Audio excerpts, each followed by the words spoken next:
Corvus' crash landed on Earth with a sickening crunch, crashing through trees and smashing into dirt, his body mangled and bleeding grey blood on the strange alien soil of the planet below. He had barely escaped with his life. The Crador, ruthless insectoid aliens, had come without warning, slaughtering Corvus's peaceful Elysian people by the millions. The lucky few who escaped fled like scattered mice. But the Crador hunted them through the stars, mercilessly exterminating the refugees. Corvus gasped in pain, dragging his broken body from the smoking ship wreckage. The Crador had damaged his small fighter in the desperate chase, forcing him to flee through an unstable wormhole. By sheer chance, he had emerged above this unknown blue and green world. With his last strength, he had steered the crippled ship toward the surface, fighting to stay conscious. As he felt his life fading away, he saw strange two-legged creatures approaching, the customary final act of spacefaring species that put the weak out of their misery, or so Corvus thought, for he'd soon learn that on this planet called Earth compassion could still exist, hope could still exist, and the last Elysians might just have one final chance to survive, thanks to the strange bipedal creatures known as humans. Corvus blinked his eyes open, squinting against the light streaming through the window. He sat up on the soft surface he had been lying on, realizing it was some sort of primitive bedding. The room around him was unfamiliar, filled with strange objects and furniture. Panic gripped him as he remembered the crash, the pursuit, the desperation. Where was he? The door creaked open and Corvus tensed, ready to fight or flee. But instead of a Crador or some other threat, one of the strange bipedal creatures entered. It held up its hands in a gesture that seemed to be non-threatening. "Easy there, friend," it said in a gentle voice. "You're safe here." Corvus didn't understand the words, but the tone was soothing. Still, he remained on guard. Too many hard lessons learned to trust easily. The creature, seeming to sense his unease, pointed to itself. "Nathan," it said clearly. Then it pointed at Corvus, head cocked questioningly. Corvus hesitated, then decided there was no harm in a name. "Corvus," he replied, tapping his own chest. Nathan smiled and nodded. Over the next few days, as Corvus regained his strength, Nathan continued to treat him with kindness. He brought Corvus food and water, strange but not unpleasant to the Elysian palate. He offered Corvus clean clothing, ill-fitting but comfortable. Despite the language barrier, Nathan attempted to communicate through gestures and crude drawings. Slowly, Corvus came to understand that he was on a farm, and that Nathan lived alone. And most importantly, that he was safe here. As his injuries healed, Corvus began to explore the farmhouse and its surroundings. Many of the objects and technologies were primitive compared to what he was used to, but fascinating nonetheless. The furniture, the appliances, the vehicles, all so different from Elysian designs, yet clearly serving similar functions. Corvus was studying an old tractor in the barn when a glint of metal caught his eye. He approached to find some sort of large, dish-shaped device, dusty and clearly long unused. With a start, Corvus recognized it as a radio telescope, not too dissimilar to Elysian models from a century ago. A thought struck him. Could he use this to send a distress call? To find other survivors of the Crador's genocide? He immediately set to work, ignoring Nathan's confused looks. He scavenged parts from his crashed ship, slowly repairing and modifying the telescope. Nathan, though he couldn't understand Corvus's goal, seemed to recognize his determination. He began to bring Corvus tools and materials, things he thought might help. Corvus was surprised and a little touched by the assistance. One day, while working on the telescope's wiring, Corvus's hand slipped. He cried out as a sharp edge sliced his palm, grey blood welling up. Nathan was at his side in an instant, gently taking Corvus's hand to examine the wound. Before Corvus could protest, Nathan was cleaning the cut and wrapping it with a soft bandage, movements sure and practiced. Corvus could only stare, shocked by the care being shown. No Elysian would do this for a stranger, let alone an alien. As Nathan finished tending to the injury, Corvus felt a strange warmth in his chest. All his life he had been taught that other races were to be feared, that they would only seek to harm or exploit the Elysians. But this human, this Nathan, had shown him nothing but kindness. For the first time, Corvus began to wonder if perhaps not all aliens were the same. If perhaps there was still good in this universe, even after all the horror he had witnessed. And as he watched Nathan pack away the medical supplies, Corvus felt a tiny spark of something he thought had died with his homeworld: hope. Corvus pored over the dusty books he had found in Nathan's attic, squinting at the unfamiliar English letters. He had always been a quick study, and with Nathan's patient guidance, he soon began to piece together the basics of the human language. Nathan would sit with him for hours, pointing at objects and enunciating their names clearly. Corvus would repeat the words, his alien tongue stumbling over the strange sounds at first, but gradually growing more confident. As his understanding grew, so did their conversations. Corvus told Nathan of Elysia, of its sprawling cities and vast libraries, of its peaceful people who had never known war until the Crador came. He spoke of the horror of the invasion, of watching his friends and family slaughtered, of the desperate flight into the stars. Nathan listened with growing dismay, his eyes reflecting the pain he felt for Corvus's loss. He expressed his sorrow and anger at the Crador's cruelty, his voice tight with emotion. Corvus was surprised and moved by the depth of Nathan's empathy. No Elysian had ever shown such concern for the fate of strangers. One clear night, they sat on the porch, gazing up at the star-filled sky. Corvus was pointing out the constellations he recognized, explaining their Elysian names and the stories behind them. Nathan listened intently, marveling at the thought of so many worlds out there, each with their own histories and cultures. Suddenly Corvus stiffened, his eyes locked on a moving light in the sky. For a moment Nathan thought it might be a shooting star, but Corvus's reaction told a different story. The Elysian grabbed Nathan's arm, his grip tight with fear. "Crator," he whispered hoarsely, "they found me." Nathan felt a chill run down his spine at the terror in Corvus' voice. He had heard enough about the Crador to know the danger they posed. He watched the light grow closer, resolving into the shape of a small spacecraft. Corvus was shaking, his eyes wide. "I have to go," he said urgently. "If they find me here, they'll destroy everything. I can't let them hurt you because of me." Nathan shook his head firmly. "No way," he said. "You're not facing this alone. We're in this together now." Corvus stared at him, astonished by the human's resolve. He had never imagined that Nathan would be willing to stand with him against such a threat. A warm feeling blossomed in his chest, a mix of gratitude and something else he couldn't quite name. Nathan was already on his feet, his mind racing. "We need to hide your ship," he said decisively, "and I've got an idea for how we can deal with these Crador bastards. Come on." He led Corvus to an old shed at the edge of the property, explaining his plan as they went. The shed housed some old mining explosives, remnants from when the farm had been a quarry. Nathan proposed using them to set a trap for the Crador. Corvus was stunned by the audacity of the idea, and even more so by Nathan's willingness to risk his life for an alien he had known for such a short time. But as he looked into Nathan's determined eyes, he felt a surge of hope. Maybe, just maybe, they could survive this. Together they quickly devised a strategy. They would lure the Crador ship to a remote corner of the farm, far from any other humans. Corvus would act as bait, drawing them in. Then, at the last moment, they would detonate the explosives, taking out the Crador before they could report back to their fleet. It was a desperate plan, but it was the only one they had. As they worked to set the trap, Corvus felt a new sense of purpose. For the first time since the fall of Elysia, he was not just running or hiding. He was fighting back. And he had found an ally, no, a friend, in the most unexpected of places.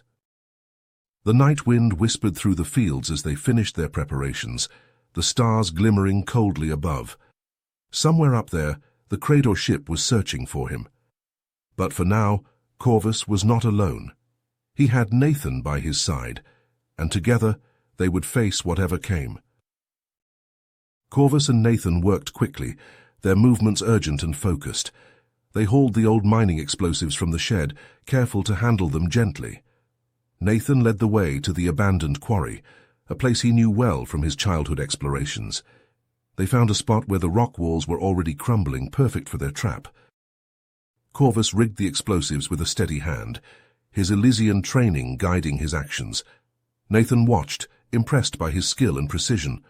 When the charges were set, Corvus turned his attention to the distress beacon. Using components scavenged from his wrecked ship, Corvus assembled a device that would mimic an Elysian distress signal.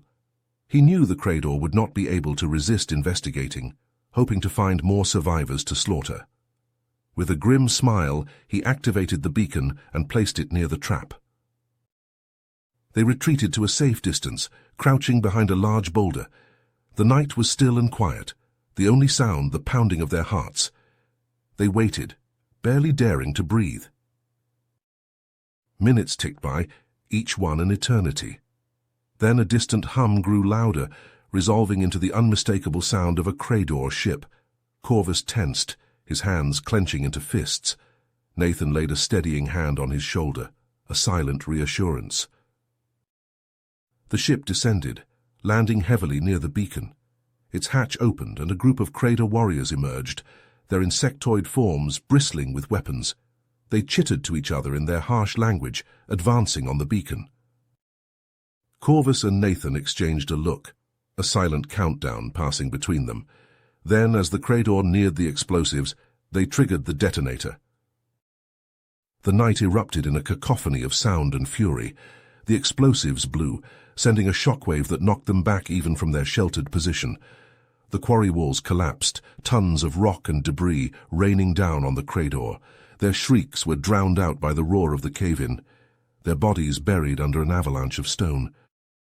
Corvus and Nathan cautiously emerged from their hiding spot, ears ringing in the sudden silence. They approached the rubble, Corvus scanning for any signs of movement. For a moment it seemed their plan had worked perfectly. Then a burst of rubble exploded outwards, as a single Crador warrior emerged, its exoskeleton cracked and leaking green ichor, but very much alive, its compound eyes fixed on Corvus, and it let out a shriek of rage. Corvus barely had time to react before the Crador was on him, its bladed limbs slashing. He dodged and parried, his own combat training taking over, but the Crador was strong and fast, fueled by hatred and desperation. Nathan watched the fight with growing horror, seeing Corvus slowly being driven back. He knew he had to do something, but what could a human do against such a creature? His eyes fell on a large rock, dislodged by the explosion. Without hesitation, he hefted it and charged towards the battling figures. "Corvus, duck!" he yelled. Corvus, hearing Nathan's warning, dropped to the ground. The Crador, momentarily confused, turned to face the new threat. That moment of distraction was all Corvus needed. He surged upward, his hand finding a sharp shard of rock, and drove it into the Crador's thorax with all his strength. The Crador stiffened, a gurgling sound emerging from its mandibles. Then it collapsed, its life extinguished. Corvus stood over the body, breathing hard. He turned to Nathan, who was still holding the rock, a look of shock on his face. "You saved my life," Corvus said, his voice rough with emotion. "You risked yourself for me." Nathan dropped the rock, his hands shaking slightly. "Of course I did. You're my friend." Corvus felt a wave of gratitude and affection wash over him. In that moment, he realized just how much he had come to care for this human, how much he respected Nathan's courage and compassion. Together they disposed of the Crador bodies and the remnants of their ship, erasing all traces of the battle. As they worked, Corvus made a decision. "Nathan," he said, "I'd like to stay here longer if that's all right with you. There's so much I want to learn about your people, your culture, and I want to share my knowledge with you as a thank you for all you've done." Nathan's face lit up with a smile. "I'd like that," he said. "I'd like that very much." In the days and weeks that followed, Corvus and Nathan fell into a comfortable routine. They worked on the radio telescope, Corvus teaching Nathan about Elysian technology, and Nathan sharing stories of Earth's history and customs. Corvus felt a sense of purpose, a drive to contact other Elysian survivors and warn them of the Crador's growing threat. But he also felt a growing attachment to this world, to the simple joys of life on Nathan's farm. For the first time since the fall of Elysia, Corvus allowed himself to hope. Hope for a future, hope for his people, and hope for the unexpected friendship he had found on this distant planet called Earth. Corvus and Nathan stood back admiring their handiwork. The radio telescope, once a rusting relic, now gleamed with a mix of human and Elysian technology. Corvus reached out, his fingers hovering over the activation switch. He took a deep breath and pressed it. The dish hummed to life, rotating smoothly to point at the stars. The console lit up, alien symbols scrolling across the screens. Corvus worked the controls, his hands dancing over the unfamiliar interface. Nathan watched, barely breathing, as Corvus tuned the frequencies, searching for any sign of his people. Minutes ticked by, the only sound the low hum of the machinery. Then suddenly a burst of static, followed by a voice. Corvus froze, his eyes wide. The voice spoke in Elysian, the words rushed and urgent. "This is Captain Theron of the Elysian ship Asteria. We have received your signal and are relieved to hear from a survivor. We are hidden in the Kuiper Belt, coordinates enclosed in this transmission. Please, if you can, join us. There are so few of us left." Corvus felt tears prick at his eyes. He wasn't alone. There were other Elysians out there fighting to survive. He started to respond, but another transmission cut through, this one harsh and guttural. "Crador. Attention, Elysian vermin.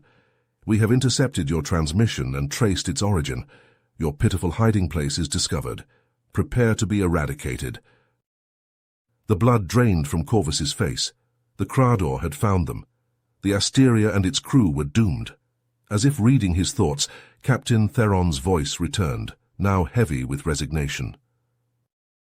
"Corvus, if you can hear this, know that our fate is sealed. The Crador are already upon us. We cannot escape. But you can carry on our fight, find allies, build a resistance, stop the Crador's genocide. You are our legacy now. The future of the Elysians rests with you." The transmission dissolved into static, leaving a heavy silence in its wake. Corvus slumped against the console, grief and anger warring in his heart. Nathan placed a hand on his shoulder, offering silent support. Corvus looked up at his friend, his eyes hardening with resolve. "I have to go," he said softly. "I have to continue the fight. It's what my people would want." Nathan nodded, his expression a mix of understanding and sadness. "I know," he said, "but you don't have to do it alone. Let me come with you." Corvus was stunned. "Nathan, I can't ask you to do that. This isn't your fight. The Crador are ruthless. The danger is unimaginable." Nathan smiled, a sad but determined smile. "Corvus, you're my friend. Where you go, I go. Earth will still be here, but right now you need me more." Corvus felt a surge of emotion, gratitude and affection and fear all mixed together. He clasped Nathan's hand, holding it tight. "Thank you," he whispered. "Your bravery humbles me. But I cannot accept. Your place is here, protecting your own people. The Crador may come to Earth one day, and humanity must be ready." He turned to the console, ejecting a data chip from the Elysian components. He pressed it into Nathan's hand. "This contains all the knowledge of my people. Our science, our technology, our history. Use it, learn from it. Prepare your world for what may come." Nathan clutched the chip, understanding the enormity of the gift. He pulled Corvus into a tight hug, pouring all his unspoken emotions into the embrace.